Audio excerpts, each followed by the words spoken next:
Hello and welcome back. It's Friday morning, a little bit after 9, like 9:05. Sales video. Couple things to kind of go over. One, respond to a question, and two, if you're an eBay seller and if you have a quarterly coupon, don't forget to get your supplies. They're built just a little thicker, so they have a little more protection than the standard envelopes that I buy that are thinner bubble, thinner plastic, right? So there are certain things of shipping materials that I buy, and I don't buy like bubble wrap or stuff. If I need bubble wrap, I could just go to the dumpster here. And I do have a small box of bubble wrap, which I really don't use it that often. If anything, I just use more envelopes. In the rare occurrence that I do need more padding that a bubble wrap would usually entail of what it is, I could just use like grocery bags.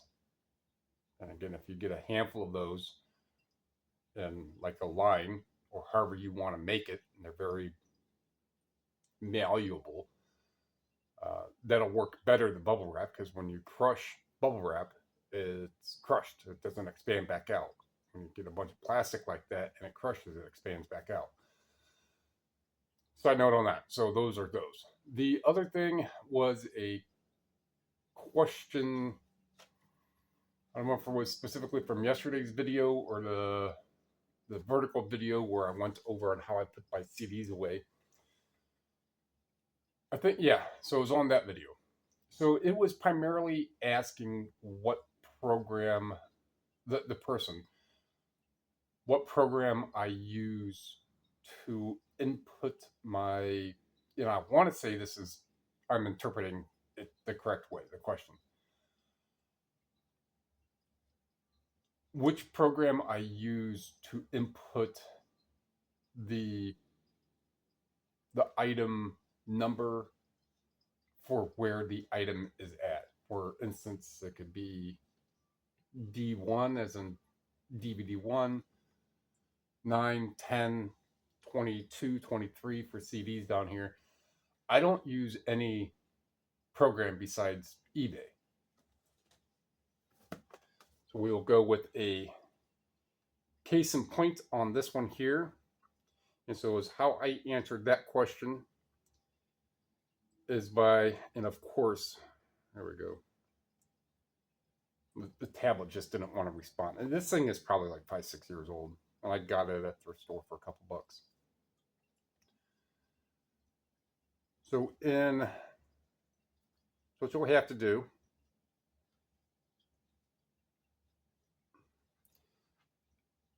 In here, so I'm going to hit cancel.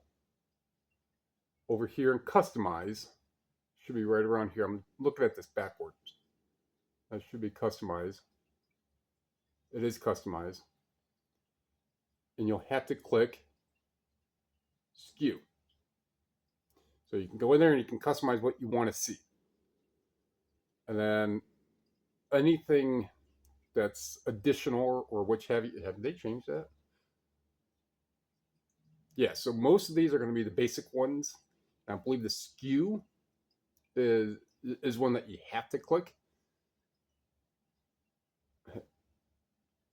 Cancel. And then you can arrange, you should be able to in there arrange on where it's going to show in your columns. All right, so this is how I have my columns set up. So the SKU, wherever it is, it might be right about here. That's where it's going to be. So when you're in a listing and you're making a listing,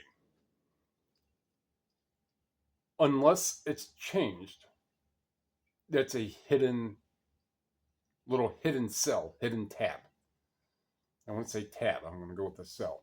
So it should be a gear somewhere on the listing page, or should be a show option, something along those lines, to where right below the title and the subtitle and all that, if you use a subtitle, which I don't, $2 for that. It's like right below that should be a real small box.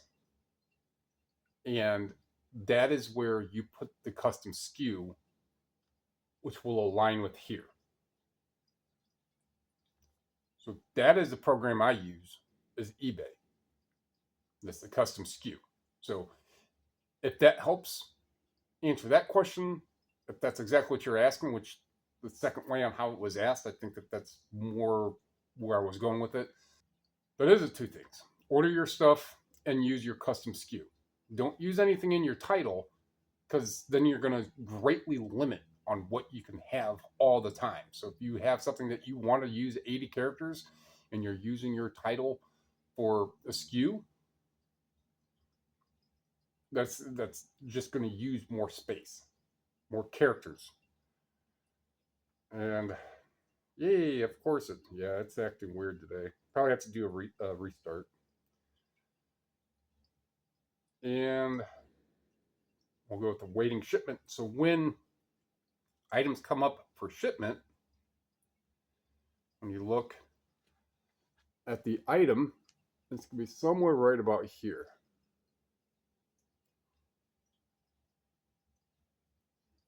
Custom SKU. And that just tells me where it's at, which box, which drawer, wherever it's at. So I go right there, pull the box, find it. 99.99% of the time it's there. Good to go. All right. There's an explanation on that. And it is a sales video. There's 8 going out for $363, but it's more like $307 product cost. So there's 2 international. One paid like 20 something bucks for those fees, and then someone else. One's going to Great Britain, another one's going to Netherlands.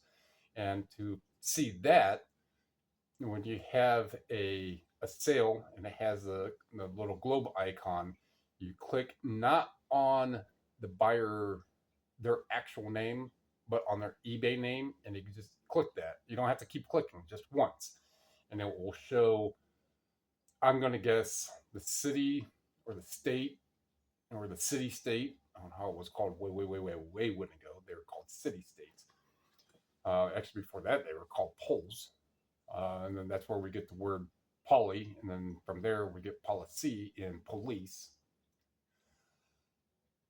You click that, and there'll be typically a 2-letter abbreviation where it's going. And L is Netherlands, GB is Great Britain.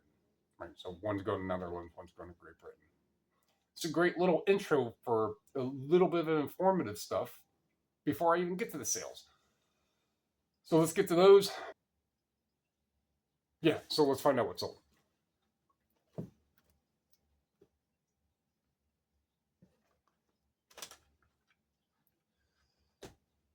James Last, Band Seduction, $30. Again, international.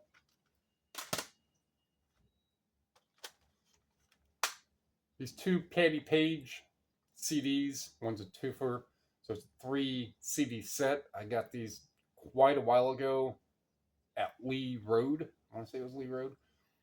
Yeah, one day when I got a whole bunch of these 50s and 60s. Most of everything that was there was all this 50s and 60s stuff. But this is $54 going across the seas. Now, this is a pretty cool book that I got quite a while ago. It's actually, and I got it, because it's really, really neat, really cool outside, really cool 1920s, 1930s Art Deco, one of my favorite time frames.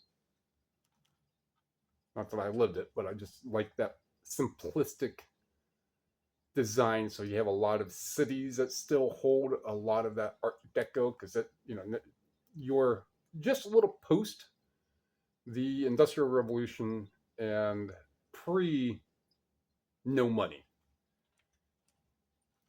So you have 1920s pre-depression, and you have 1930s post in there. So, but that real straight look right here. And this is from, usually I'm not going to go this detailed into this.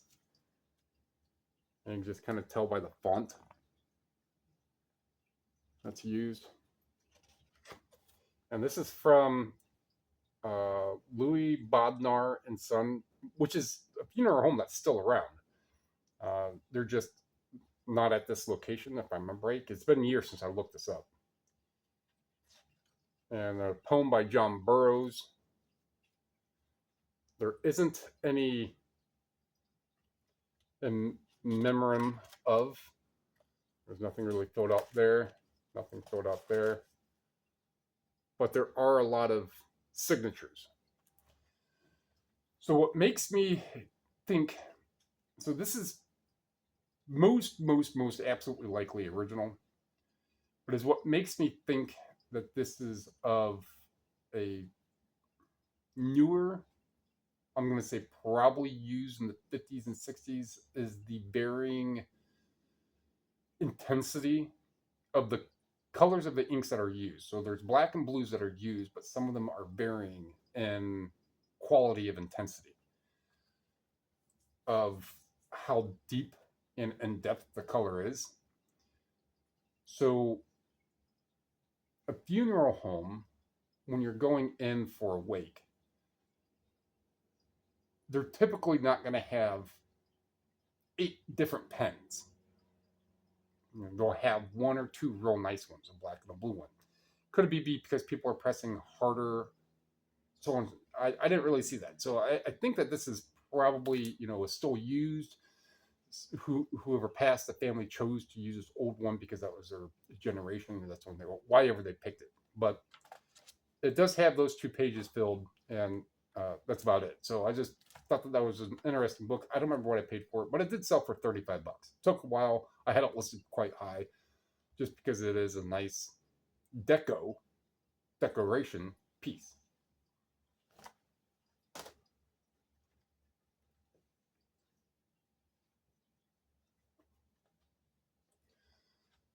Another piece of just used software. People want these for the replacement discs, whichever, and they probably already have the key for it, the serial key for it, so they may need a digital or a physical copy. But $19 for this.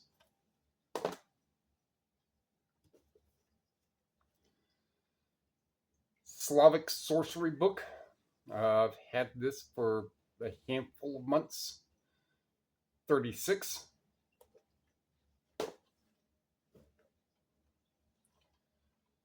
I know this is in a sorcering video because I remember saying that this is a different variation, or the engine is a different variation than the other ones that I've sold, and the other types of these instructional teardown DVDs for $50-$60. I think I put this right in line with that.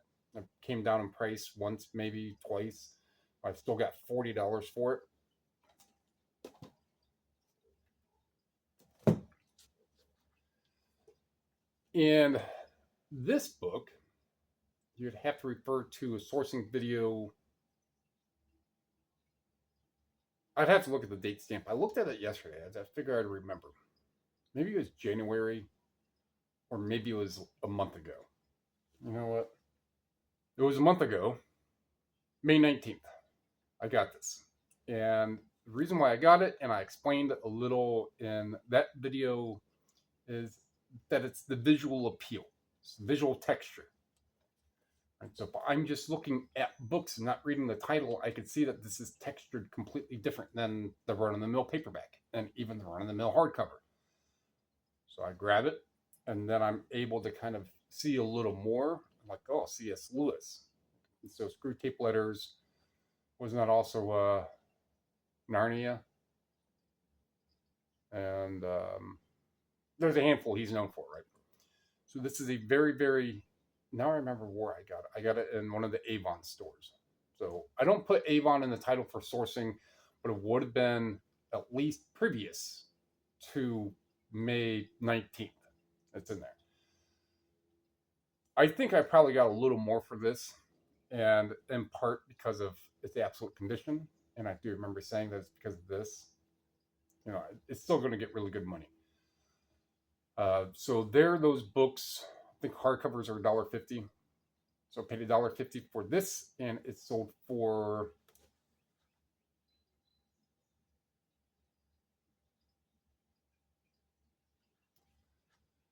$79.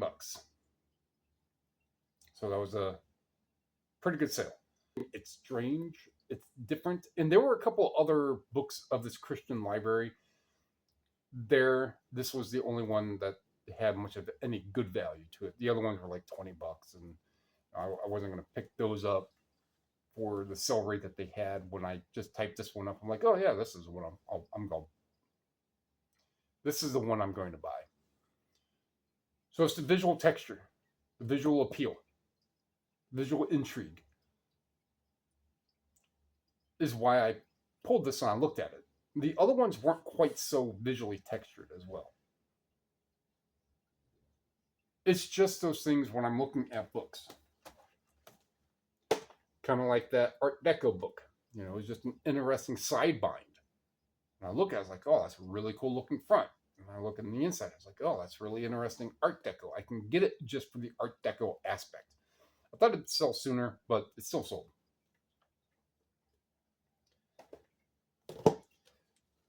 So if you're just reading spines real quick for books and you see Slavic sorcery, yeah, that's definitely one you take off the shelf and you're like, eh.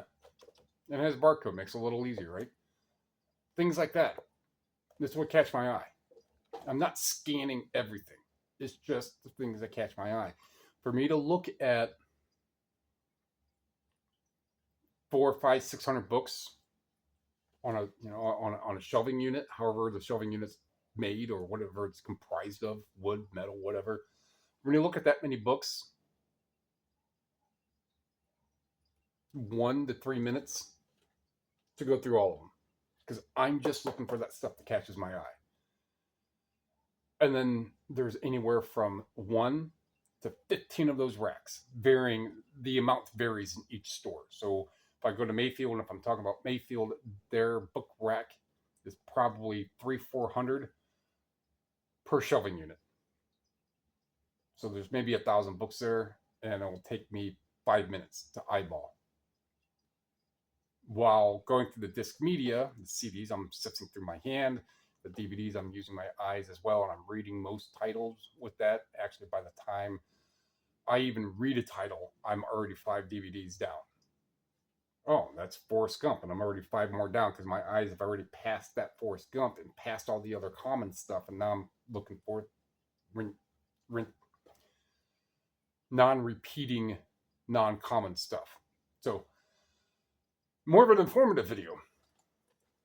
Put that down, put that down. And then the reason why when I do these videos and I do them like this, or it doesn't matter, the reason why I pick the first one first is when I go to ship, my shipping, as you see for the most part, in the end of videos, I have a screenshot.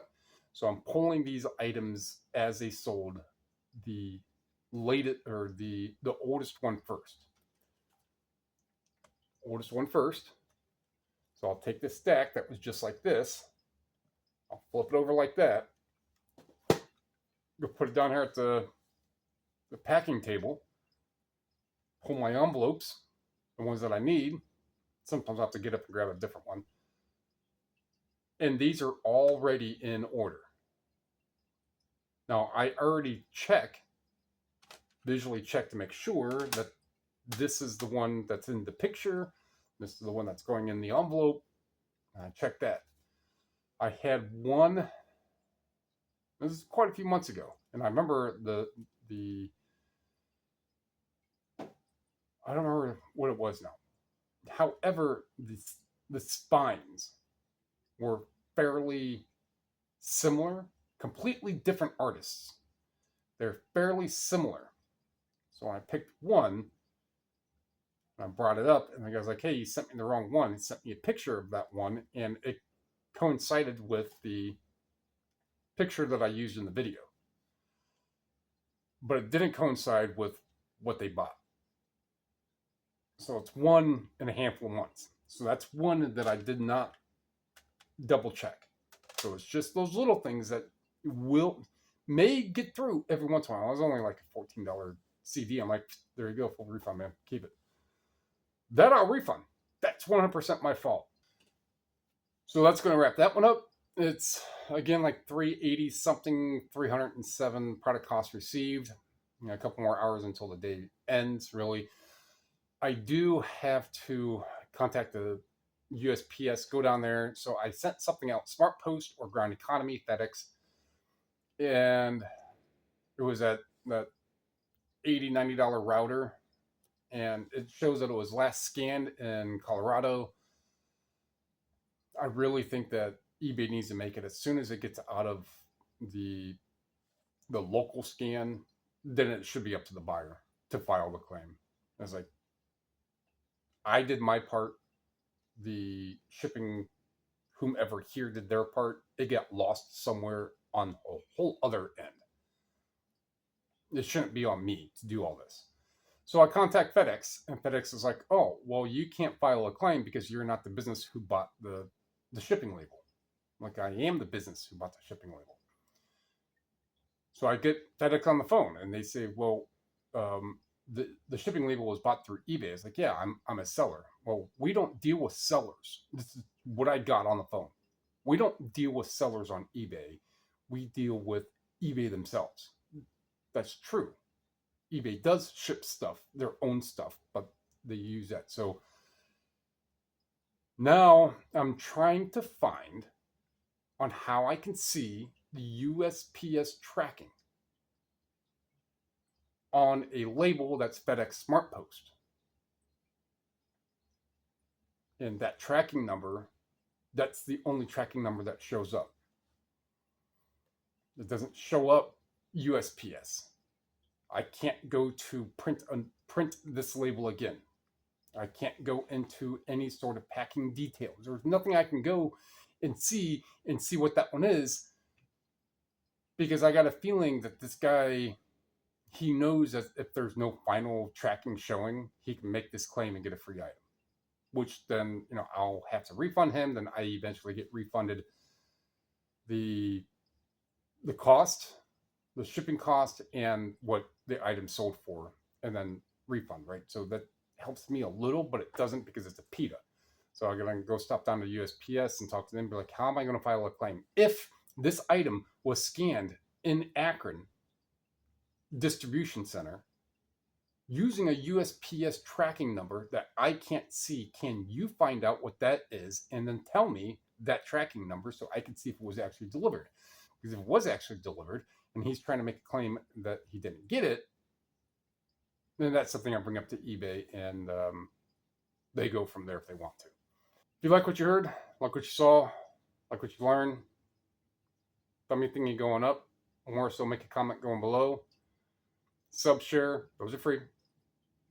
They take a second. They all help. I hear a train coming. Appreciate it.